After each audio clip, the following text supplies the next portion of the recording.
국민 라디오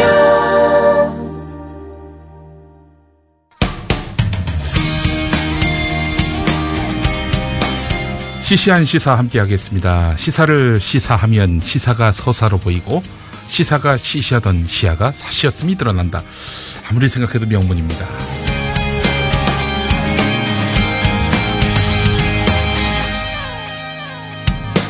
어서 오세요, 춘자. 안녕하세요. 예, 잘 지냈어요, 한 주 동안. 예. 잘 지냈어요. 뭐예요, 요즘에? 요즘 저번 주는 계속 광화문에 많이 있었던 것 같아요. 아, 세월호. 네. 일주기를 맞아가지고. 네네. 어때요? 세월호 일주기를 맞는 기분?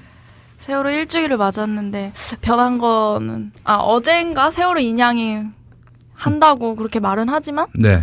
별다른 변화가 없어서 답답하고 그냥 계속 앞으로 뭐가 있으면 열심히 참여해야겠다. 네. 이 정도. 그래요. 사실 그 이완구 파문이 없었더라면 네. 또 세월호 유족들이 삭발까지 하면서 극하지 않았다면 과연 저 양반들이 미동이나 했겠나 이런 생각은 들어요. 예. 네. 어쨌든 뭐 늦게나마 응답을 해서 다행이긴 한데 뭐 인양이 네. 내일 인양하자 해서 바로 내일 인양되는 게 아니라 9월에 한다고. 예, 뭐 온갖 실측과 또 연구가 있어야 될 일이고 뭐 한번 인양 실패하면 또 어마어마한 또 비용이 네. 드는 거 아니겠어요? 네. 그래서 시간이 많이 필요하다고 하니 글쎄요. 이 지금 진상조사 특위가 구성되고 있는데 진상조사 특위가 이제 기한이 얼마라고 그랬죠? 1년. 복습을 합니다. 1년입니다. 1년. 1년 안에 인양이 안 되면은 우리는 진상에 다가갈 수가 없을 수 있어요. 네. 예. 그 이후에 인양을 하게 되면은 진상조사위는 없는 것이고, 그렇죠. 예. 그렇기 때문에 또 차일피일 미룰 수도 없는 일이고 해서 네. 만시지탄의 감이 없지 않으나 9월에나 인양한다고 하는데 네. 참 너무나 길게 느껴집니다. 예. 자, 오늘 시시한 시사 4월 23일 방송입니다. 네. 2회 방송한 소감은 어때요? 예, 방송한 소감. 감개무량. 뭐 감개무량까지 할 거 뭐 있어. 일단 이유도 출연료가 있는 게. 들어와야 감개무량할 텐데 아직 들어오진 않았을 테고. 예. 그것도 출연료 많지도 않은데. 예. 그래요. 어쨌든 우리 춘자. 예. 춘자라는 이름 어때요? 좋아요. 저랑 어울리는 것 같아요. 근데 춘자가 일본식 표현이기 때문에. 아, 그래요? 그래서 이제 곱단이 어떠냐 뭐 이런 곱단이. 얘기하는. 곱단이하고는 좀 이미지가 별로 부합하지 않아서 춘자가 적절할 것 같습니다. 네. 오늘 우리 칠복인 어디 갔어요? 시험? 시험. 중간고사 기간이죠. 네. 춘자는 시험 안 봐요? 저도 내일 시험 보는데. 네. 저야 뭐. 야, 이거 보니까 이 시험보다도 방송이 더 중요하다. 이 정신 바로 이 프로페셔널한 정신입니다. 우리 칠복이는 좀 아마추어틱한 부분이 있는 것 같고요. 자, 오늘 그 시시한 시사 본격적으로 순서 들어가도록 하겠습니다. 실질적 국익을 확대하면서 그리고 또 원자력 선진국인 미국과 호혜적 협력 방식을 마련하게 된 것입니다.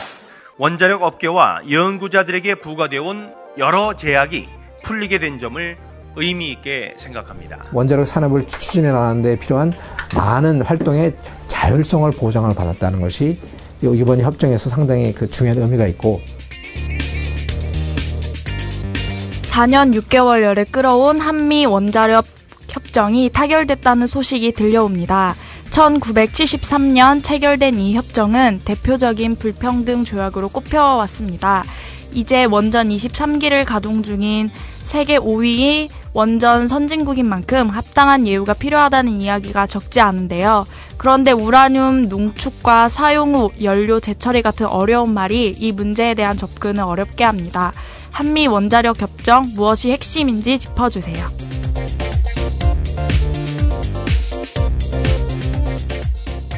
예, 오늘 한미 원자력 협정 네. 얼추 타결됐다는 소식이 들려왔습니다. 네. 현행 협정, 지금도 협정이 있긴 합니다. 네. 근데 이게 1973년에 발효된 겁니다. 네. 1973년. 42년? 42년. 제 나이가 41살이네요. 아. 나이가 바로 나옵니다. 이때는 뭐 우리나라 원전 산업의 수준이라고 하는 것이 수준이라고 말할 수도 없을 정도로 네. 매우 유치했습니다. 그러던 때에 이제 합의한 것이었기 때문에 1973년과 지금 2015년이 같을 수가 없겠죠. 그래서 시대에 맞는 수준에 맞는 그런 재협정이 필요하다 이런 얘기가 나왔고요. 그렇게 해서 그동안 한 4년 정도 이렇게 협상을 했어요. 그러다가 드디어 타결이 됐습니다. 네. 이 핵심은 뭐냐면은 다양한 방법으로 사용 후 핵 연료를 관리할 수 있는 근거를 확보했다는 겁니다. 네. 사용 후 핵 연료 이게 뭡니까? 쓰다 남은 거?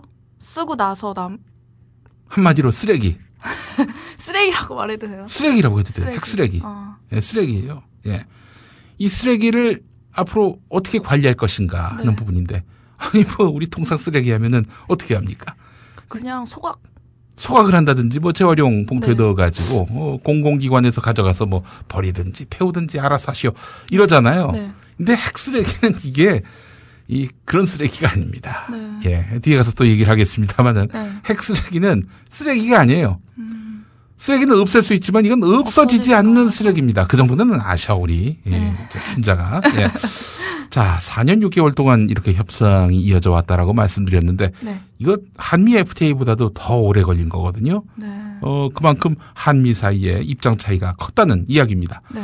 자, 이 협정 내용물을 보니까 말이죠. 어느 한쪽 편의 주장이 완벽하게 반영됐다고 볼 수 없습니다. 미국과 한국 사이에 쟁점이 많았다는 얘기고 또 쟁점이 많았기 때문에 4년 6개월을 끌어왔던 거 아니겠어요? 네. 예. 자, 미국은 이번 협상에서 한국에 대해서 농축, 재처리 포기 이런 골드 스탠더드 명문 적용을 포기했습니다. 골드 스탠더드 이게 황금률이라고도 말할 수 있을 텐데 이거 어느 나라든 솔직히 얘기해서 선진국이 아닌 그런 나라들한테 한결같이 미국이 적용했던 것이 바로 골든 스탠더드 명문입니다. 골드. 예. 골든이 아니라. 골든과 골드의 차이가 뭐예요? 골드랑 골든이요? 네. 모르겠어요. EN이 들어가는 정도의 차이지. 그렇게 쉽게 말해도 되나요? 이 시사한다 이게 시시한 거라니까. 우리가 그 철학에서 벗어나면 안 돼요. 굉장히 심오한 차이죠. 예, 그래요. 우리 춘자가 너무 긴장을 한 것 같아서 제가 긴장을 풀어주는 차원에서 이렇게 슬쩍 한마디 농을 던졌는데. 예.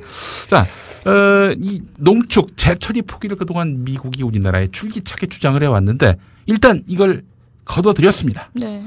그러니까 제한적이긴 하지만 농축 재처리 해도 된다. 이렇게 지금 얘기하고 있는 거예요. 핵 쓰레기에 대해서. 예. 우리나라가 지금 세계 5위의 원전 대국이다라고 이야기를 했는데 이게 지금 세계 5위지만요. 실질적으로는 세계 4위입니다. 우리나라보다 앞선 나라가 어디냐? 미국, 러시아, 일본, 프랑스, 일본이에요. 네. 프랑스하고 일본은 공동 3위. 예. 그런데 일본이 지금 원전 대형 참사를 겪고 나서 가동을 중단했죠? 네. 또 앞으로 없앨 예정입니다. 아니, 없어질 수밖에 없는 겁니다. 도쿄 전력 산하의 후쿠시마 원전. 예, 이게 1, 2, 3호기가 차례로 멈춰섰기 때문에 실질적으로 보면 우리나라가 이제 일본을 앞질러서 4위에 오른 셈입니다. 근데 유럽 여러 나라들이 지금 원전을 없애려고 하고 있어요. 아시겠습니다만은 원전은요, 30년이 시한이에요. 30년 그 이상을 쓰려면은 또 아주 엄청난 대가나 혹은 연구 또 검증을 거쳐야 됩니다. 그래서 이 30년이 시한부이기 때문에 앞으로 더 짓느냐 안 짓느냐 이게 원전 순위가 달라지지 않겠어요? 보유국 순위가. 근데 유럽은 앞으로 안 짓는다는 겁니다. 프랑스도 마찬가지고요. 그쵸. 미국도 30년째 원전을 안 짓고 있어요, 지금. 이런 걸 따져보면은 지금 우리는 앞으로 10대 더 짓는다는 거 아닙니까? 그럼 우리가 이제 앞으로 계속 순위가 올라가서 세계 빅3에 들어갈 가능성이 높습니다. 원전을 지을 필요가 없다라고 이렇게 판단을 하는 거겠죠. 왜냐하면 다른 신재생 에너지로도 대체가 가능하다는 얘기기도 하고 원전 그 자체가 상당히 위험하다는 이야기이기도 합니다. 예, 이 이야기는 또 뒤에 가서 하도록 하고 지금 짚고자 하는 부분은 바로 한미 원자력 협정 아니겠습니까? 자, 우리나라가 2016년부터 사용 후 핵 연료가 포화 상태를 맞습니다. 아마 이런 이유를 들어서 미국 보고 아니 농축 재처리와 관련해서 계속 안 된다라고 하면 어쩌란 얘기냐 이거. 우리 큰일 난다. 그러니까 이 당신들이 좀 뭔가 대책을 마련해 주는 차원에서라도 1973년에 만든 1차 원자력 협정 이거 바꿀 수 있도록 당신들이 된다. 동의를 해달라. 뭐 이런 식으로 이제 우리가 미국에다가 애원하다시피 한 거죠. 네. 우리나라는 왜 농축 재처리 허용을 요구하고 왜 미국은 반대한 걸까요? 자, 이제 그 핵쓰레기에 대해서 한번 얘기해 보겠습니다.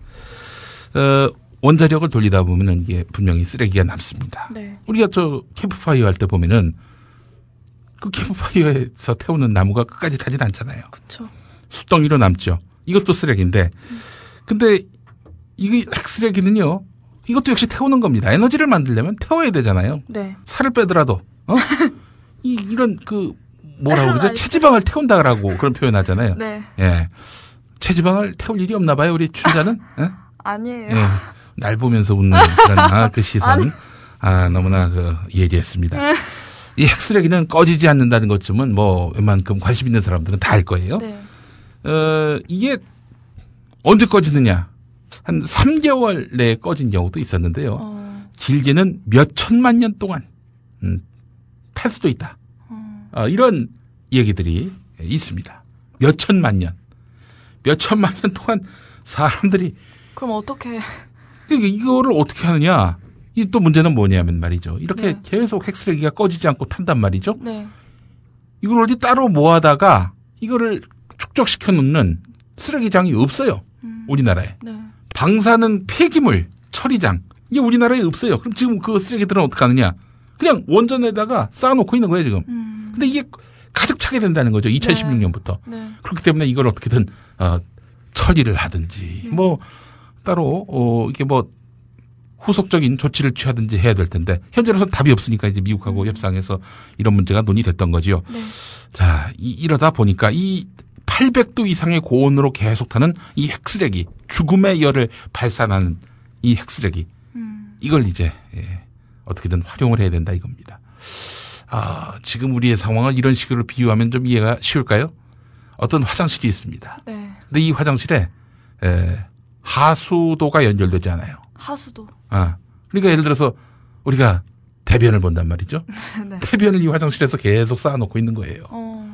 근데 거의 꽉 찬 상태야. 그런데 이 대변을 후속적으로 처리할 수 없도록 되어 있습니다. 그래서 계속 쌓아놓기만 하고 있는 그런 현재의 상태란 말이죠. 이런 비유가 너무나 예리하지 않습니까? 네. 감탄을 해야 될 텐데 한마디 좀 한번. 네. 그래요. 이 쓰레기로 무언가를 만들 수 있는 재료로 활용됩니다.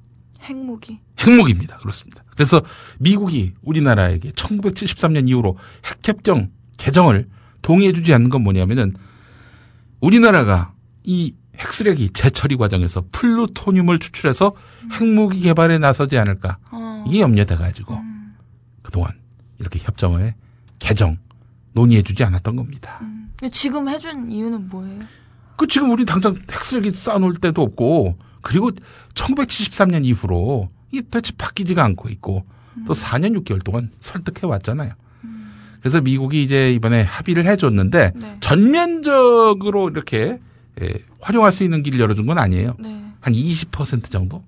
20% 정도 그 한계를 그어놓고, 그러니까 이 20%를 따져보니까 지금 전면적으로 아예 재처리가 불가능한 이런 상황과 다르지 않다는 거예요. 다만 물꼬를 터줬다는 점에서 봤을 때 과거와는 좀 다르다. 이게 이제 현재 분석인 거죠. 흥미로운 것은 진보 언론은 이걸 별로 중요하게 여기지 않는 반면 보수 언론은 시끌벅적한 부분인데요. 네. 그렇습니다. 지금 뭐 조선일보, 중앙일보, 동아일보 네. 관련한 그 기사가 나왔던 오늘, 그러니까 4월 23일자를 보면은 일면부터 아주 까맣게 실었습니다. 네. 근데 한겨레는 일면에만 잠깐 나왔나요? 6면. 예, 뭐 그 정도 나온 정도인데 이 사실은 이게 보수들이 뭐에 관심이 많냐면은 우리나라도 핵무장해야 한다라는 이런 목소리에 굉장히 관심이 북한처럼. 많아요. 예, 그렇죠. 북한이 핵무장하는데 우리도 무장해야 되는 거 아니냐 이런 입장인 거예요. 게다가 일본이 진작에 핵 재처리를 허용받았습니다. 근데 그거는 비확산 규범이 확립되기 전이라고 그렇죠. 들었는데. 지금과 같이 이놈들 이거 저 핵 만들 수도 있겠네 이렇게 감시 눈초리가 없었을 때 허용이 된 거기 때문에 지금이랑 만약에 일본이 우리하고 같은 조건이라면 일본 역시도 마찬가지로 이런 그 핵 재처리를 허용받기 힘들 겁니다. 네. 예. 근데 하여튼 일본도 저러고 있는 판이고 뭐 북한은 대놓고 저렇게 핵을 개발하고 있고 우리도 해야 되는 거 아니냐라는 목소리들이 나온 거죠. 네. 미국이 남한을 이런 식으로 푸대접하면 안 된다 이런 얘기도 나왔습니다. 네. 자, 그런데 우리가 북한 핵을 비롯해서 한반도 비핵화를 얘기하고 있단 말이죠. 네. 진보 정권이든 보수 정권이든 다 비핵화를 얘기하고 있어요. 네. 핵 없애란 북한 너희들 이렇게 얘기하고 있는 마당에 할 수 없다. 북한도 저렇게 핵무장을 했으니 우리도 핵무장 해야지. 이렇게 나오는 건 말이 안 되는 거죠. 네. 기본적으로 논리가 성립되지도 않을 뿐더러 미국이 납득하지 못합니다. 참 너무 안타까운 거죠. 우리의 현실입니다. 미국 눈치를 볼 수밖에 없는. 그래서 이제 일부 좀 극단적이고 결코 동의할 수 없는 북한에 대해서 굉장히 우호적으로 보는 어떤 분들은 네. 북한 봐라 저렇게 자주적으로 나오지 않느냐. 자주적이라고 말해요. 그렇게 자주적이라는 거. 얘기하고 있는데 예, 그 뭐 동의하기 어려운 네네. 그런 한 사람의 주장일 뿐입니다. 예. 만약 우리가 재처리를 요구해서 끝내 핵무기를 만든다면 어떻게 되는 건가요? 뭐 어마어마한 대가를 치러야 되겠죠. 이건 뭐 더 말할 나위가 없는 겁니다. 지금 일단 미국의 네. 강력한 저항을 받을 것이고요. 미국 다음에는 또 이제 중국이라는 허들이 기다리고 있습니다. 허들 알죠? 네. 예. 자, 사실 그런데 그런 시도를 안 한 게 아닙니다. 박정희 대통령 시절에 우리 네. 그은혜 누나 아빠. 예. 박정희 대통령이 1972년에 핵무기 개발을 결심합니다. 네. 1973년 그래서 프랑스에다가 핵 연료 재처리 시설과 실험용 원자로를 주문했습니다. 와, 이 핵무기 만들려고 아예 이게 주문까지 하셨어요. 네. 예. 하지만 미국이 가만히 있겠습니까? 프랑스와 한국에다가 압박을 가합니다. 너희들 그런 뚱딴지 같은 짓을 하면은 곤란하다. 결국 그래서 프랑스하고 한국이 포기를 했습니다. 자, 지금 뭐 미국은 그 이후로 한국이 핵 연료 재처리 시설을 갖겠다고 하면 이 정권이 새정치민주연합 쪽이든 새누리당 쪽이든 일단 의심합니다. 아, 이것들 또 핵무기 가지려고 그러나 보네. 뭐 이런 식으로 이제 자꾸 의심을 한단 말이죠. 네. 그래서 사실은 그동안 협상이 굉장히 어려웠던 것이고요. 뭐 4년 6개월 동안 그렇게 협상이 길어진 것도 아마 이런 미국의 우려를 불식시키기 위한 그런 과정이 아니었겠나 이런 생각도 드는데, 네. 자, 한국과 프랑스가 그런 식으로 재처리 시설을 만드는 거 이거를 뭐 포기를 했어요. 뭐 거래 자체를 포기한 거죠. 한국의 핵주권 주장은 사실 미국을 비롯한 국제사회에서 핵 무장론으로 읽힐 위험마저 있기 때문에 우리로서는 큰 어떤 그런 리스크를 감수를 해야 됩니다. 네. 한미동맹 포기하는 건 말할 것도 없고 국제적 경제적 고립까지 감수해야 하는 엄청난 대가를 지불해야 한다는 거지요. 만약에 한국이 핵을 가져보세요. 야, 미국 너희들 핵 갖고 있는데 우리도 핵 있어. 우리도 너희하고 이제 맞짱 뜰 수 있단 말이야. 이런 식으로 나오면 미국이 굉장히 곤란해진단 말이죠. 그래서 미국으로서는 우리가 핵이 없는 거를 바랄 수밖에 없는 것이고요. 예, 참 그런 형편입니다. 만약에 네. 미국도 이렇게 반발하는데 만약에 우리가 진짜 핵을 가져서 중국과 대면하게 된다. 아니 바로 바다 건너서 중국 아니에요. 네. 중국이 또 가만히 있겠어요? 지금 우리나라가 그 미국보다도 중국의 수출, 무역 의존도가 더 높은데 네. 경제적 의존도가 더 높은데 예를 들어서 중국이 지난번에도 얘기했습니다만 휴대폰만 수출하지 못하게 막는다. 그러니까 중국이 수입을 안 한다. 한국 휴대폰을. 우리 이제 엄청나게 휘청거립니다. 예. 그렇기 때문에 지금 이 상황에서 핵무장 운운하는 것은 가능하지도 않을 뿐더러 말도 안 되는 소리고. 어마어마한 그런 모험을 그렇게 자초하는 격인 거죠. 박정희 대통령이 그래서 보수 세력의 화신이 된 건가요? 아무래도 그러겠죠. 근데 그 박정희가 네. 1972년에 우리도 핵을 가져야지 이렇게 마음먹은 그런 자세를 가졌단 말이죠. 네. 그런 박정희가 무덤에서 부활해서 오늘날 대통령이 된다. 핵무장을 생각할 수 있을까? 아니요. 불가능한 일이에요. 이게 보수 세력들이 자꾸 박정희를 신으로 여기는데 뭐 실제로 구미시장 같은 사람은 반신반인. 박정희는 반은 신이고 반은 인간이다. 뭐 그런 식으로 이제 얘기하고 있잖아요. 네. 근데 그 농담이에요, 아니면? 아니 진담이야. 아니 추모식에서 그런 얘기했는데, 아니 추모식에서 추모사 하는데 농담을 할 리는 없잖아요. 그죠? 그렇구나. 예. 농담처럼 들리죠? 네, 그래서 그 사람부터 이제 진지하게 얘기하고 있는 거예요. 예. 근데 박 대통령, 우리가 또 박 대통령에 대한 그 향수와 관련해서 이렇게 또 한번 짚어봐야 됩니다. 지금 박정희가 진짜 무덤에서 부활해가지고 대통령 선거에 출마를 합니다. 그러니까 대통령이 돼요. 다시 대통령이 된다면 뭐 그럴 일은 없겠지만 만약에 그렇게 된다면은 그때와 같은 경제 성장을 과연 이룰 수 있겠는가? 아니요. 그렇죠. 불가능해요. 그때는 대통령이 마음먹으면 모든 걸 다 하던 시대였어요. 그렇죠. 유신 정권 만들어가지고 국회의원의 3분의 1을 본인이 이제 직접 지명할 수 있도록 했어요. 여야 빼놓고 대통령 지명 국회의원이 국회의석의 3분의 1을 차지했다니까. 그게 바로 유정회입니다. 그리고 대통령을 비판하면 무조건 다 갖다 집어넣을 수 있는, 통상 이제 어떤 한 사람을 가두고 그렇게 해서 오랫동안 사회화 격리시키려면 법원에 오케이가 있어야 되는 거 아닙니까? 구속영장 집행이 그런 거 아니에요.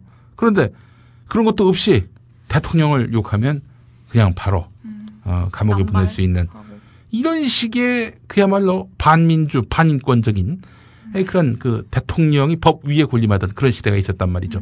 그때니까 뭐 그냥 자기 마음대로 다 할 수 있었던 거 아니에요. 유신 정권 때는 아닙니다만은 거의 비슷한 권위를 누리고 있던 1960년대 말에 경부고속도로를 3년 만에 만들었어요. 경부고속도로를 3년 만에 만들었다고. 이게 지금 그게 가능하냐 이거예요. 일단 땅을 확보해야 되는 거 아니에요? 그러면 땅 가진 사람들하고 협상을 해야 될 거 아니야. 그러면 땅 가진 사람들은 국가에서 도로를 놓으니까 우리가 희생해야지. 이런 사람이 어딨어?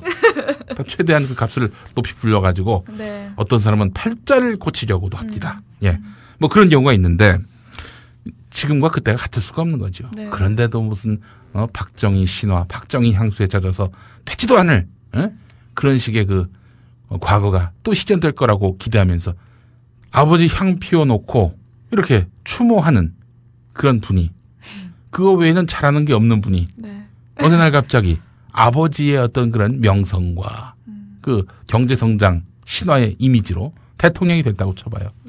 대통령이 됐어요. 됐네 보니까. 언제 됐지? 되지도 않을 일이란 말이지. 근데 박정희 시대 때 그게 가능했어요. 그 당시만 해도 뭐 그때 미국도 상당히 경계심을 갖긴 했지만 그래도 지금 같지는 않죠. 예. 근데 약간 박정희는 이제 그런 마음을 먹고 있었어요. 예. 자, 그러다가 미국에게 이제 찍혔습니다. 박정희 대통령이요. 핵무기를 가지려고 한다는 그런 속내가 다 들킨 거 아니에요. 한마디로 얘기해서. 그래서 이제 이 미국이 화가 났습니다. 그래가지고 미국이 주한미군 철수까지도 결행하려고 했어요. 박 대통령이 화가 났습니다. 오라, 그래? 이런 식으로 우리한테 지금 폼 잡는 거야?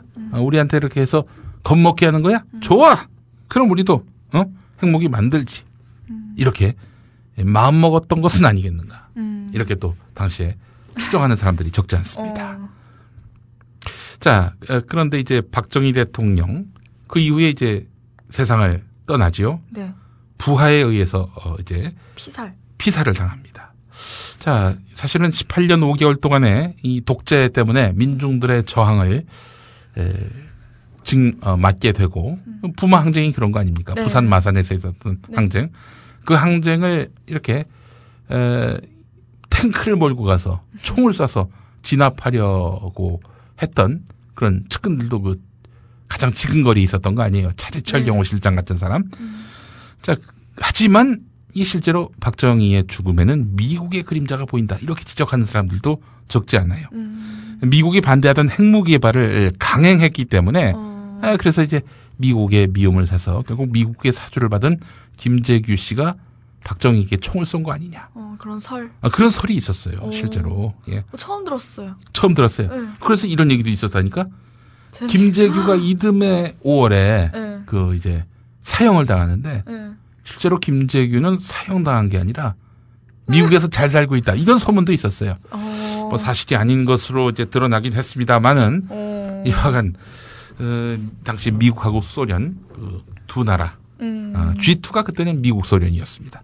미국 소련 양극 냉전 체제 하에서 핵무기가 세계를 움직이는 주요 전략 무기였기 때문에 미국과 소련, 뭐 그때는 서로 그냥 으르렁대면서 싸우긴 했지만 네. 미국, 소련 외에 다른 나라가 무기를 갖는 거 이걸 결코 바라지 않았던 거지요. 이런데 박정희가 갑자기 핵을 갖겠다 이러고 있으니 이 뭐 도저히 동의하기 힘들었던 거죠. 네. 예.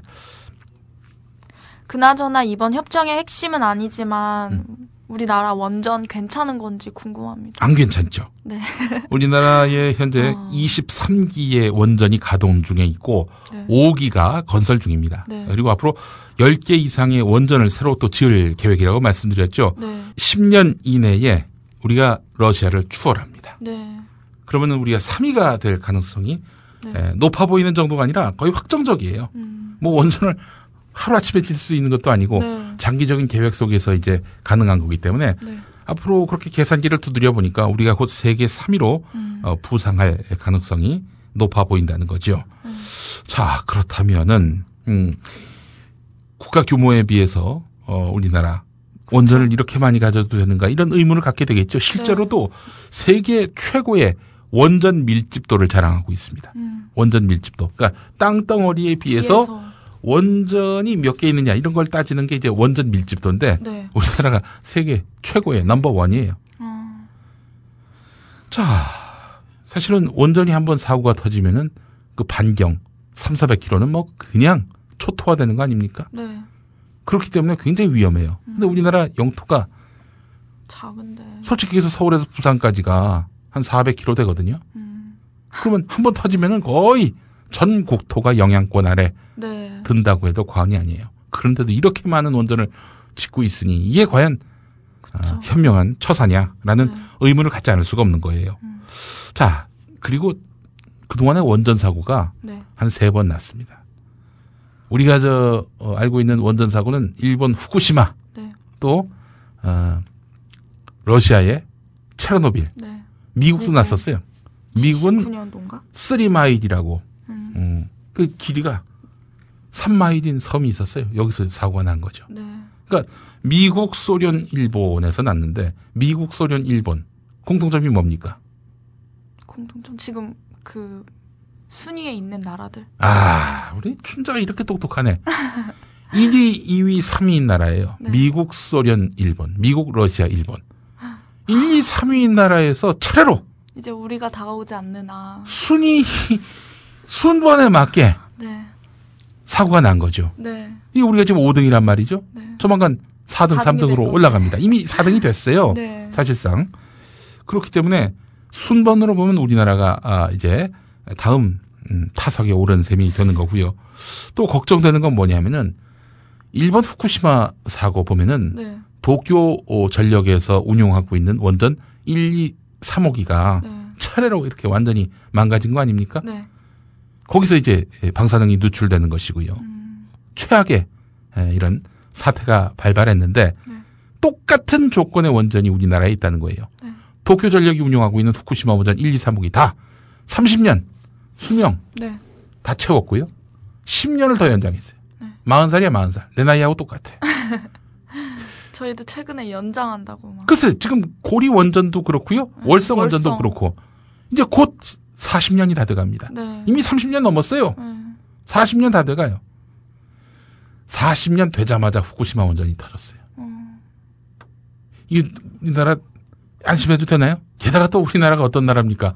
원전 비리, 뭐 부품을 이 꽂은 걸 갖다 쓰고 말이죠. 네. 뭐 이런 식으로 해가지고 원전 안전성이 아주 심각하게 그 위협받고 있는 이런 현실이란 말이죠. 우리가 지금 노닥거리면서 이 현실을 얘기할 때가 아니에요. 네. 예. 그럼에도 불구하고 지금 정부는 괜찮다 이런 얘기만 하고 있으니 네. 예. 정말 괜찮은 건지 모르겠습니다. 예.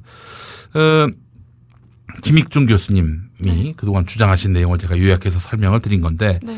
김익중 교수님이 계산한 그 국내 원전 대형 사고 발생 확률이 현재 27%라고 하는군요. 근데 지금 더 짓는단 말이죠. 그러면 네. 당연히 더 올라가죠. 사고 발생 확률은 더 높아지게 되는 거죠. 네. 예. 아, 우리보다도 원전 개수가 많은 나라들은 프랑스를 제외하고는 모두 원전 사고가 났다는 점 주목해야 하고요. 네. 우리는 더 짓는다. 그러나 지금 우리보다도 앞선 순번의 나라들은 더 안 짓겠다, 줄이겠다 이러고 있는 형편이고요. 네. 원전을 더 짓겠느냐라는 차원에서 보면 우리가 세계 1위입니다. 원전 밀집도도 세계 1위고요. 네. 그리고 부품 가짜로 갖다 쓰고 안전, 무신경인 그런 차원에서 본다면은 우리 지금 너무 위험해요. 무방비 상태입니다. 한마디로. 만약 우리나라에서 원전 사고가 일어난다면 어디가 가장 유력한가요? 예. 어딜까요? 제가 앞서서 답을 다 한 것 같은데. 고리? 고리 원전. 그렇죠. 월성 원전? 그렇죠. 맞습니다. 고리 월성이 그래요. 가장 먼저 지어진 순서대로 얘기한 거예요. 네. 예. 부산과 경주라고 봐야 되는 건데 네. 고리 원전, 월성 원전 하니까 어디 있는지 몰라 사람들이. 네. 일부러 이름을 이렇게 하는 거라니까. 고리 원전이 부산광역시 기장군에 있습니다. 네. 부산 원전이라고 해봐요. 네. 주변 난리 나죠. 그쵸. 경주 원전이라고 해봐요. 또 경주에서 난리가 날 겁니다. 네. 근데 이걸 고리 원전, 월성 원전 하니까 이거 뭐 어디 굉장히 오지에 만들었나 네. 보구나. 이런 인상을 주잖아요. 네. 그렇지 않습니다. 네. 선진국들은 이미 25년 전부터 원전을 점차 줄이고 있는 상황이고 원전 선진국이라 할 수 있는 유럽과 미국이 대표적인 사례라는 거죠. 네. 선진국이 원전을 줄이는 이유는 위험성, 비경제성 때문인데 한국, 중국, 인도 같은 개발도상국들이 원전을 짓고 있긴 하지만 전 세계 원전 산업 규모로 봤을 때 25년 동안 원전 산업은 전혀 성장하지 않았습니다. 한국 빼고. MB가 그랬잖아요. 네. 원전은 친환경 에너지다. 혼자 그렇게 얘기하고 있는 거야. 이게 그래서 아무래도 우리나라의 그 정책 이반자들도 국회에 계신 분들 또 적지 않은 분들이 원전 마피아하고 뭔가 내통하고 있는 거 아니냐. 거래하고 있는 거 아니냐. 확실한 건 아니고 그냥 설이에요? 근데 뭐 업계에 공공연한 비밀이다. 뭐 그렇게 봐야 되겠죠. 예. 뭐 이런 거는 어떤 걸로 비유할 수 있냐면은 네. 뭐 극히 일부가 되겠습니다만은 여자 연예인으로서 뜨려면 힘 있는 사람한테 뭐 접대를 해야 된다. 이런 원리하고 같은 거예요. 이거 어떻게 증명이 돼? 증명 못 하는 거지. 예. 그렇습니다. 그런데도 한국에서 원전이 증가하는 추세입니다. 네. 원전이 싸서 그런 것 같은데. 원전이 싸다. 이런 얘기 참 많이 들었죠. 이명박 대통령 그런 얘기 많이 하셨죠. MB만 그런 게 아니다. 왜 나만 갖고 그러는가. 원전을 지지하는 사람들은 다 이런 얘기를 합니다. 네. 이렇게 주장하고 있는 사람들 그 근거를 대라고 하면은 한전 자료를 운운합니다. 한국전력공사에서 2011년 발전 단가를 산출해서 발표를 했을 때 보니까 원전이 가장 싸다는 거예요. 태양광 발전 단가가 가장 높고 원자력 발전이 가장 싸다 이런 얘기까지 했어요. 그러니까 태양광 발전 단가가 높다는 건 뭐예요? 신재생 에너지 돈 많이 들어간다. 원자력으로 해야 싸게 먹힌다. 이런 얘기 아닙니까? 네. 그래서 이제 김익중 교수가 돌연 등장을 했는데 네. 동국대 의대 교수고 의사 면허를 갖고 계신 분인데 우리나라의 대표적인 원전 핵 전문가입니다. 네. 이분 말씀이 가장 정확하고요. 참 설명을 쉽게 하시죠. 김익중 한 칸 치시고 유튜브에서 한번 그분의 강연 여러분 살펴 들으시면요. 멋진 분. 그 멋진 분이죠. 멋진 분이고 아주 이 해설이 아주 친절합니다. 네. 누구나 다 알아듣기 쉽게 소상하게 설명하시는 분인데 이분이 그래서 물어봤어요. 아니 그 한전에서 산출한 그 발전 단가 네. 그건 뭐 좀 데이터를 보여달라. 도대체 무슨 기준으로 무슨 근거로 무슨 잣대로 그런 발전 단가가 나왔냐 했는데 여태껏 공개를 안 한다는 거예요. 왜 공개를 안 할까? 뭔가 속임수? 글쎄, 그게 이제 의구심이 드는 거죠. 그런데 중요한 건 뭐냐면은 이 발전 단가가 설령 맞는다 하더라도 만약에 원전 사고 한번 나봐요. 비용, 손실 비용. 지금까지 발전 단가로 계산할 수 없는, 그쵸. 상상할 수 없는 어마어마한 규모의 피해 복구 비용, 네. 피해 후속 처리 비용 이런 것들이 들지 않겠어요? 네. 이건 뭐 한전도 부인할 수 없을 겁니다. 사고가 났을 경우에는 네. 지금의 그 뭐 단가 계산 이런 것들이 무의미하다는 걸 말이죠. 네. 예. 지금 원자력이 아니라 재생 가능한 친환경 에너지에 세계가 주목하고 있죠. 네. 이건 일단 한번 시설을 들여서 지으면은 반영구적으로 할 수 있는 거 아니에요? 네. 그리고 원료가 들어간 게 어디 있습니까?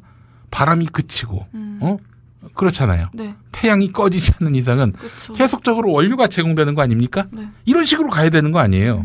근데 위험천만한 원자력 끌어안고 가겠다.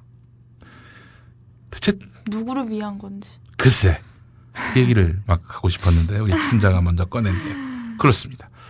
자, 원자력 협정 결국 원자력 전력과도 연관이 되는 문제긴 합니다만은 이 원전의 위험성과 관련해서 우리가 고민하지 않는다면은 그 고민 없는 미래 설계는 무의미하다. 이런 말씀을 드리고 싶습니다. 대학 교수 전체에 대한 모욕이고 또 협박이고 이것이 일상적으로 이루어졌다는 것이 조현아 사건보다도 훨씬 심각한 문제죠. 막말로 목을 이렇게 쳐버린다 이런 얘기 하니까 학생들도 괜히 학교에 대한 자부심도 떨어지고. 중앙대 재단 이사장인 박용성 두산중공업 회장이 3월 말 보직 교수에게 보낸 이메일이 충격을 줍니다. 학과제 폐지 등 대학 구조조정안에 반대하는 교수들을 가리켜 그들이 제 목을 쳐달라고 목을 길게 뺐는데 안 쳐주면 예의가 아니다.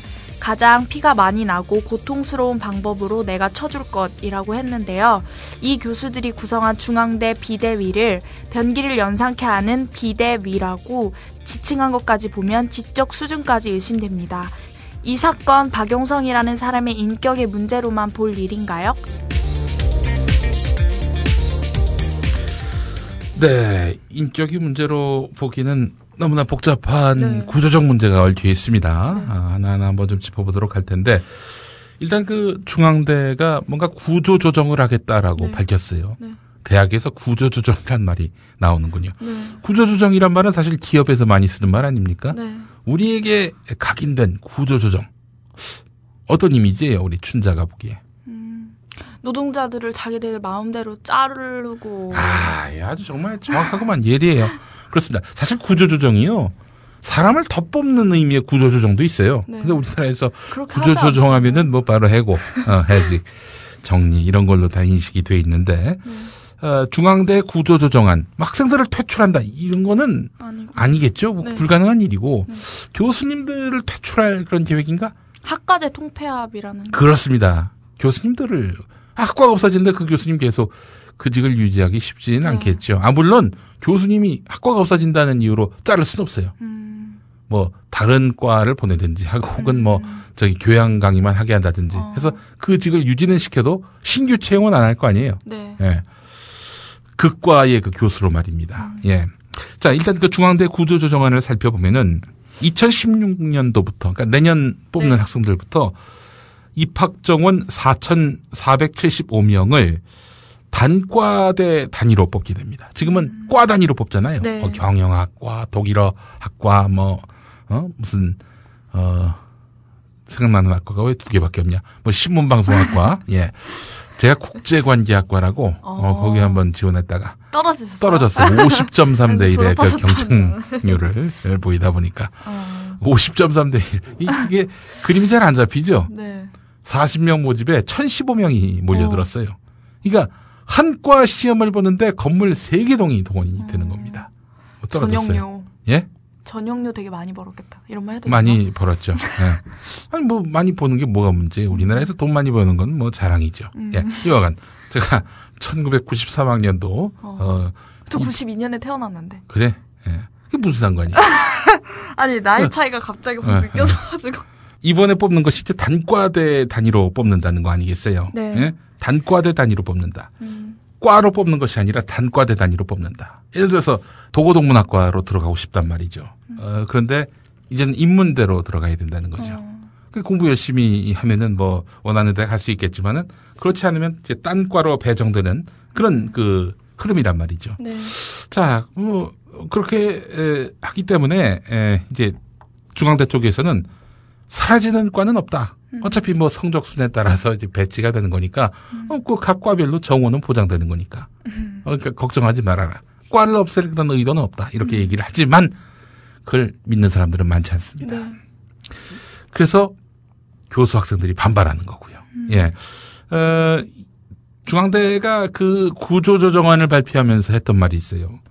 정부의 중장기 인력 수급 전망을 보면은 공학계열은 27만 7천 명이 부족하고 인문사회계열과 자연계열은 각각 6만 1,000명, 13만 4천 명이 과다 공급되고 있다. 그러니까 인문사회 계열과 자연 계열이 너무 많다. 여기 좀 줄여야 되고 공학 계열 여기는 좀 증원을 해야 된다. 무슨 기업 운영하듯이. 그렇지. 근데 이 이야기는 뭐냐면은 그런 학생들을 앞으로 그 학교가 공학 계열은 더 늘리고 인문사회 계열은 줄이겠다라는 그런 의도가 드러난 거 아니에요 여기서. 네. 자 그래서 그것 때문에 지금 결국에는 교수 학생들은 이건 결국에는 인문사회 계열을 죽이기 위한 그런 의도 아니냐 네. 이렇게 보고 있는 겁니다. 실제로도 그런 우려가 가능한 그런 단서들이 상당히 많은데 그 이야기는 또 잠시 후에 하도록 하고 자 이러다 보니까 교수들 학생들은 강력하게 반발하고 나섰어요. 대학 구조조정에 대한 교수 대표 비상대책위원회 소속의 김누리 교수. 네. 이 사건과 관련해서 아주 중요한 인물입니다. 네. 김누리 교수. 도고동문학과 교수인데 이분이 형이 누구냐? 김한길. 정말요? 새정치민주연합 전 대표입니다. 근데 뭐 목소리가 좀 비슷하긴 하지만 뭐 두 분을 그렇다고 뭐 연결 지을 필요는 없어요. 네. 예. 이 김누리 교수 같은 경우 아주 뭐랄까요? 해박한 그런 지식과 논리를 갖고 계신 분이고 여러모로 참 존경스러운 분인데 이 김누리 교수가 학문 세계의 황폐와 같은 이런 대학이 정상적인 기능을 할 수 없는 그런 상황을 부를 수 있다. 네. 라면서 이제 우려를 나타냈는데 실제로 교육계에서는 대학이 배출하는 인력과 기업이 요구하는 인력이 일치하지 않는다. 이런 것이 이제 중앙대 구조조정의 핵심 이유인데 미래 주력 산업이 IT 산업으로 갈지 제조업 중심으로 갈지 이거는 예측할 수도 없고 비전도 없는 상황이다. 그런데 도대체 정부가 그렇게 공학 계열 더 많이 뽑아라. 응? 인문사회 계열 너무 많다. 이렇게 얘기하는 것을 무비판적으로 아무 개념 없이 받아들이는 게 과연 타당하냐. 이런 식으로 이제 이야기를 합니다. 이렇게 되면 또 대학이 교육 연구 기능을 포기하고 취업 중심의 인력 양성소가 되는 거 아니냐. 대학이. 네. 뭔가 존심이 있어야지 대학이. 야 정부가 뭐 그런 인력 수급 계획을 갖건 말건 간에 아니 우리는 우리 나름의 길을 걷는다. 우리는 이 기초학문도 상당히 중요하기 때문에 우리 사회 기틀을 형성하는 중요한 학문이기 때문에 우리는 이걸 유지할 수밖에 없다. 뭐 이런 존심 이런 것들이 없이 국가가 요구한다고 기업이 요구한다고 그런 식으로 돈 안 되는 과 취업 안 되는 과는 줄이고 돈 되는 과 취업 잘 되는 과는 늘리고 이래서 되겠느냐라는 목소리들이 교육계에서 나왔다는 것이죠. 중앙대는 이번 구조조정안이 사회가 요구하는 융합, 복합형 인재를 길러내기 위해 학과의 벽을 허물고 단과대학 단위로 전공을 운영하는 학사제도라고 하던데 네. 이 학문 저 학문 두루 배우는 게 좋지 않을까요? 예, 그렇죠. 이게 바로 융합 복합 이야기가 이런 거예요. 네. 자, 그런데 말이죠. 이게 그래서 이제 인문대학을 고르도록 도고동문학과가 아니라 국어국문학과가 아니라 인문대학을 선택해가지고 뭐 이 학문 저 학문 경험해 보면서 자기 전공을 찾는 이런 식의 방식으로 가야 된다라는 것이 중앙대 구조조정안 아니겠어요? 그런데 이게 뭐 그럴듯해 보이지만은 이거는 근본적인 속마음. 결국에는 취업 잘 되고 돈 되는 과로 학생들을 더 많이 선발하기 위한 그런 꼼수다. 이 꼼수가 없다면야 융합 복합으로 가는 것이야 타당하죠. 올바르죠. 네. 융합 복합으로 해서 성공한 그런 대표적인 인물이 바로 스티브 잡스 아닙니까? 네. 스티브 잡스가 사실은 이제 공학도긴 하지만 네. 이 동양의 붓글씨 이거에 매료가 되면서 뭐 지금은 즉각이 됐습니다만은 아이폰 3 같은 경우에는 네. 이렇게 곡선으로 이렇게 만들어졌잖아요. 그런 이제 발상의 전환을 이룰 수 있었다는 거죠. 네. 또 그리고 천재 첼리스트 장한나 이 사람이 대학원을 철학과로 갑니다. 멋지잖아요. 네. 아니 무슨 저 음악 잘하면 됐지 뭐 무슨 철학까지 그렇게 생각하는 건 이제 구식 사고고 이제는 융합 복합의 시대이기 때문에 이 학문 저 학문 두루 통섭하는 그런 방향이 옳다는 겁니다. 이 학문 저 학문 지금 우리 춘자는 무슨 학문을 배우고 있어요? 저는 일단 NGO학과여가지고 지난번 참 얘기했었죠. 네. NGO학과 그래요. 그 뭐 다른 학문 또 배우고 싶은 거 있어요? 다른 학문? 네. 저 어학? 좋죠. 스페인어? 그렇지. 스페인의 NGO에 대해서 관심을 갖고 싶다. 그러면 스페인어와 이 NGO학과가 이렇게 융합. 결합이 될 수 있는 거예요. 스페인에 NGO가 있나? 그래 모르겠어요. 차라리 독일을 배우는 걸로 할까요? 그것도 좋고. 뭐, 나한테 허락을 받으려고 그래. 알아서 하면 되지. 근데 스페인도 보니까 뭐죠? 협동조합의 나라거든요. 스페인이. 그렇기 때문에 NGO학과하고 많이 연관이 될 것 같아요. 예. 그런 차원에서 보면은, 이렇게 학문과 학문이 같이 결합이 되고 통합이 되고 융합이 되는 이것이 이제 대세란 말이죠. 근데 이게 뭐 융복합의 이야기는 어디까지나 구실이고 외피를 두른 것이고 실제로는 돈 되는 학문, 취업 잘 되는 학문으로 가려는 그런 의도 아니냐라고 볼 수밖에 없는 이유가 융합 복합으로 가자 이러면서 실은 돈 되는 취업 잘 되는 학문으로 몰고 있는 박용성 현 이사장의 이런 인격 수준을 보면 알 수 있다는 거죠. 이 사람이 진짜 융합 복합에 관심이 있는 것이냐 아니면은 취업 잘 되고 돈 많이 버는 그런 학생들을 더 많이 만들어낼 그런 의도냐라는 것들이 드러나지 않습니까? 네. 목을 크게 빼서 내주면은 잘라줘야지. 그게 예의 아니냐. 너무 잔인했어요 그 말이. 글쎄 말이에요. 깜짝 놀랐어요 아침에 예. 신문 읽다가. 그래서 이게 바로 이제 박용성 이사장의 발언인데 박용성 이사장이 그래서 이제 중앙대 이사장 내놓는다는 거 아닙니까? 그런데 여전히 그 중앙대 이사들 전원이 이런 박용성 회장, 두산그룹 재벌 가문과 연관돼 있는 사람들이에요. 어느새 몇 년 동안에 중앙대학교가 완전히 두산대학교가 된 겁니다. 딸도 교수 채용해줬다 그러던데. 아 그래요? 네. 이권 남용이라고 막. 자 우리가 이제 이 부분에서 한번 더 짚고 넘어가야 될 부분이 뭐냐면은 기업이 대학을 인수하면 무슨 일이 벌어지는가? 우리가 여기서 그 실체를 정확하게 파악해야 된다는 겁니다. 대학의 기업화. 그렇죠. 기업이 교육 사업에 참여하게 되고 따라서 공익적 역할을 할 수 있는 그런 장점을 예상하는 사람들도 있습니다. 네. 그러니까 기업들이 돈을 잔뜩 쌓아놓고 이걸 어떻게 사회에 환원할까? 어떻게 해서 우리 사회를 좀 더 건강하고 발전되게 성장하는 데 있어서 기업이 역할을 할까? 이 고민하고 있는 CEO들에게 당신들 대학 교육에 참여하시오. 그래서 당신들의 그 어마어마한 재력으로 학생들 마음 놓고 공부할 수 있도록 이렇게 길을 열어주시오. 이런 요청들이 있었다고요. 네. 자, 그런데 지금 기업들이 대학 들어가서 무슨 짓을 하느냐. 이걸 따져본다면 기업의 사회 참여 이런 말 자체가 얼마나 우스운지를 알 수가 있습니다. 네. 김누리 교수가 한겨레에 쓴 칼럼이 있습니다. 네. 그 어떤 내용이냐면요. 중앙대 얘기인데 중앙대가 두산그룹 계열사에게다가 대학 건물 공사를 몰아줍니다. 그러니까 두산이 학교에다가 출연한 기금들이 적지 않아요? 네. 근데 그 학교에 출연한 기금보다도 훨씬 더 많은 매출을 이 학교로부터 얻어냅니다. 이 과정에서 중앙대는 두산 네, 그 기업들, 건설사들 이렇게 건물 짓도록 이렇게 허락해주면서 부채가 10배가량 늘었어요. 이 빚을 갚는데 학생들이 낸 등록금이 쓰였을까요? 안 쓰였을까요? 당연히 쓰였겠죠. 당연히 쓰였겠죠. 예. 그랬어요. 기업이 대학에 들어오면은 학생들의 부담이 줄어들 것 같지만 실상은 전혀 그렇지 않은 거예요. 기업은 학교 운영비는 지원하지 않고 건축에만 지원을 집중하기 때문에 건축비가 상승하면은 그 부담은 온전히 학생들이 짊어지게 되는 구조라는 겁니다. 네. 사립대학 총장들이 모인 서울 총장 포럼이라는 곳에서 중앙대 총장이 기여 입학제를 허용하라. 등록금 상한제를 폐지하라. 대학 적립금 사용 규제를 철폐하라 이렇게 주장을 했다는 거예요. 이 말이 뭐냐? 기여 입학제. 뭔지 알죠? 나 대학 들어갈 실력은 안 되지만 뭐 해주고 내가 들어가자. 돈 내면은 야 나 입학 좀 시켜줘라. 이게 바로 기여 입학제입니다. 근데 그런 말을 총장이 할.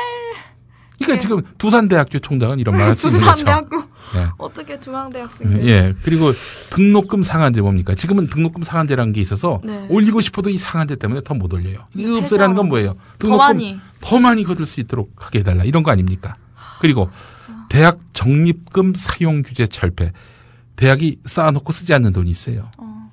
2015년에 나온 자료인데 네. 2008년부터 2013년까지 5년 동안 4년제 사립대학들의 적립금이 네. 2조 이상 증가한 것으로 드러났어요. 아, 2조가 있는 게 아니라 증가했다고? 예, 그렇죠. 그 학교별로 따져보면은 네. 이화여대 같은 경우 네. 7,868억을 쌓아놨어요. 그다음에 홍익대가 2,347억, 연세대가 1,914억, 수원대가 1,340억, 고려대가 1,079억, 점점점 이렇게 나와 있다는 거죠. 네. 이렇게 쌓아놓고 쓰지 않는다는 거예요. 그래놓고는 학생들한테 등록금을 덜 받느냐? 그건 또 아니지. 반값 등록금 하는 학교는 서울시립대밖에 없어요. 그것도 서울시가 갖고 있는 대학 아닙니까? 네. 사립대에서는 그런 일이 없다는 거죠. 자, 이런 걸로 봤을 때 이 대학 적립금, 너희들 저 등록금 그렇게 많이 걷는데 적립금 쌓아놓고 있으면은 이거 더 쓸 수 없어. 함부로 쓸 수 없어. 이렇게 만든 게 바로 대학 적립금 사용 규제입니다. 이걸 없애달라는 거예요. 예. 그럼 뭐 하겠어요? 그거 풀어주면. 사리사욕을 채우자. 사리사욕. 중앙대에서는 어떻게 채워질까요? 또 건물 짓겠지. 네. 그렇지 않겠어요? 쌓아놓고 뭐 할 거야? 응? 마음껏 쓸 수 있게 해준다면은 두산 좋은 일. 두산 좋은 일을 위해서 쓰지 않겠느냐라는 생각이 네. 드는 거예요. 이런 걸로 본다면은 대학의 기업화는 대학의 이념을 변질시키고 학문의 가치를 퇴색시키고 수천 년 이어져 온 학문 공동체를 와해시키는 이런 정신적 파괴뿐만 아니라 네. 기본적으로 이 학생들이 낸 돈, 대학이 쌓아놓은 자산을 기업들 배불리는데 쓸 가능성이 높다는 겁니다. 또 이런 기업의 대학 진출이 갖는 그런 여러 가지 부정적인 파장 가운데 또 하나가 뭐냐면은 인문사회과학을 축소시킨다는 거예요. 인문사회과학. 이게 대체로 보면은 취업률 안 돼서. 취업이 안 되는 것도 있지만 취업이 안 된다 이런 말을 많이 하잖아. 이런 말을 많이 만들어내는 신문일수록 보면은 이 민주주의하고 별로 친하지 않은 신문들. 야, 너 인문사회계 그런 데 가면은 말이야. 괜히 빨갱이들한테 물들어. 그러니까 하지 마. 어? 이런 식의 멘탈리티를 갖고 있는 것은 아닌가. 이런 의구심이 든다는 거죠. 사실 인문사회과학이 뭡니까? 인간의 가치와 사회적 정의를 탐구하는 겁니다. 네. 이런 입장에 선 인문사회과학에 대해서 기업들은 굉장히 거추장스럽고 불편하게 여깁니다. 이윤 추구, 수익 창출을 최고의 가치로 삼는데 이윤 추구, 수익 창출 이런 것들을 견제하고 비판하는 게 또 인문사회과학 아닙니까? 네. 그래서 실은 이런 것들을 좀 없애기 위해서 무단히도 애를 쓰고 있단 말이죠. 네. 이런 기업화된 대학에서 말이죠. 그러니까 뭐 구조조정 얘기가 나오면 제일 먼저 인문사회과학 죽이기가 될 수밖에 없다는 겁니다. 이런 점들을 우리가 좀 감안해 보면은 대학의 기업화 이것이 어떤 파장을 부르는지 그리고 한 대학의 이사장쯤 되면은 사회적으로 존경받는 원로가 돼야 되는 거 아닙니까? 그쵸. 이런 사람이 뭐 목을 잘라버리겠다. 아주 가혹하게 해서 피가 철철 나게 하겠다. 이런 소리나 하고 말이죠. 예, 학문의 타락. 이게 바로 대학의 기업화가 부른 네. 그런 부작용 중에 부작용이다. 네. 이렇게 또 생각을 하지 않을 수가 없습니다. 예. 자, 오늘 이게 마무리할 시간이 됐어요, 벌써. 어떻게 생각해요? 아니 오늘 이거 두 번째 꼭지 이거 얘기하는데 막 열이 받는지 모르겠네. 열이 받아요? 네. 예. 박근혜 대통령 그때 언제였지? 대선 때였나? 네. 지방대학 이렇게 육성하겠다 이렇게 얘기했는데 예. 지방대학이랑 예. 예체능이랑 순수학문 이런 거 지금 다 죽이고 있는 교육부의 그러한 네. 것들 때문에 지금 중앙대도 이렇게 하는 게 아닌가 싶고 네. 어떻게 보면 다 이렇게 정책에서 비롯된 것들이 아닌가. 네. 참 웃긴 게 말이죠. 이렇게 인문사회과학을 홀대했던 기업들이 또 네. 인문학계 전공자들을 또 찾고 있어요. 왜 그러겠습니까? 인간됨을 공부하는 학문. 네. 이 학문은 영원히 죽을 수가 없습니다. 이거는 우리 사회의 가치의 기본이자 근간이거든요. 이거를 부정하고서는 인간답게 살 수가 없는 거예요. 비로소 그걸 이제 인식하게 된 건데, 예, 뭐 여간 우리 사회에 많은 인문학도들, 사회학도들 계신데 기죽지 마시고요. 네. 이게 취업의 잣대로만 그 모든 것이 판별되는 세상은 야만적인 세상이죠. 아마 그런 것들을 충분히 인식하면서 그런 야만의 사회로 가지 않기 위해 내가 무슨 역할을 해야 되겠다 이렇게 다짐하고 있는 분들일 겁니다. 네. 힘내시고 용기 잃지 마시고 도전하시길 바라면서 오늘 시시한 시사 마무리하겠습니다. 네. 춘자가 오늘 혼자 수고했고 다음 주에 또 칠복이 시험 끝난 칠복이가 나올 예정입니다. 다음 주 기대해 주시기 바라겠습니다. 수고하셨습니다. 감사합니다. 예.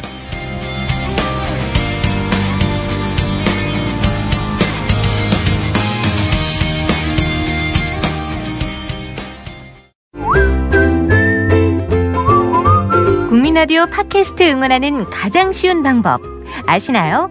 다운로드하기, 별점 주기, 댓글 달기, 구독하기. 국민라디오 팟캐스트 널리 알리는 가장 쉬운 방법. 다운로드하기, 별점 주기, 댓글 달기, 구독하기. 기억하세요. 다운로드하기, 별점 주기, 댓글 달기, 구독하기.